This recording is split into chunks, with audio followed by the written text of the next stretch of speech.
à fait normal que les gens qui font des efforts en prison et dans le cadre de l'insertion sociale, qu'ils bénéficient d'une grâce. J'allais même dire que c'est un droit, ce n'est pas une faveur, à mon avis, parce que quelqu'un qui fait le nécessaire pour se corriger, ben, il a le droit à la liberté sous certaines conditions et par rapport à certains délits, voilà, donc certaines fautes.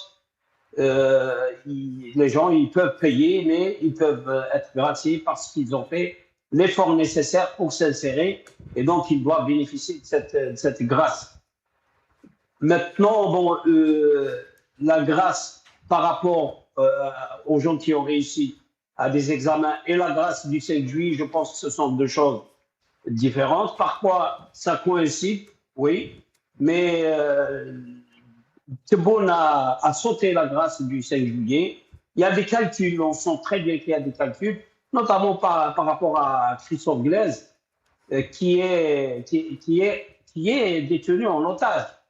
C'est-à-dire, il faut dire le mot, c'est un otage par rapport qui l'Algérie veut monnayer la libération de Christophe Glaise par celle de l'agent consulaire qui est en prison, en détention, dans le cadre d'une enquête qui concerne l'enlèvement de Medjidel.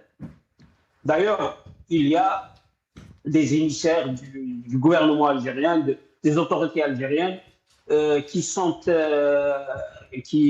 allés en France négocier carrément sa libération et cet échange.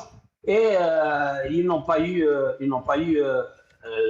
ce qu'ils voulaient. Donc ils gardent encore Christophe Glaise, pensant qu'ils peuvent toujours l'utiliser comme monnaie d'échange.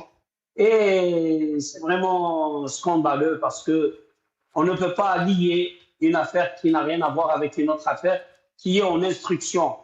Imaginons le contraire, que quelqu'un, un agent consulaire par exemple français, commette un délit en Algérie et qu'il se fait arrêter. Est-ce qu'on va le lâcher parce que les autorités françaises auraient pris en otage n'importe quel citoyen algérien sous prétexte qu'il fait un travail de journalisme sans autorisation? D'ailleurs, je me demande, est-ce que les journalistes algériens qui viennent en France et qui font de l'activité de journalisme, est-ce qu'ils demandent une autorisation pour faire ça?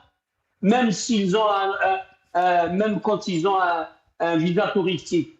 Je vais vous répondre.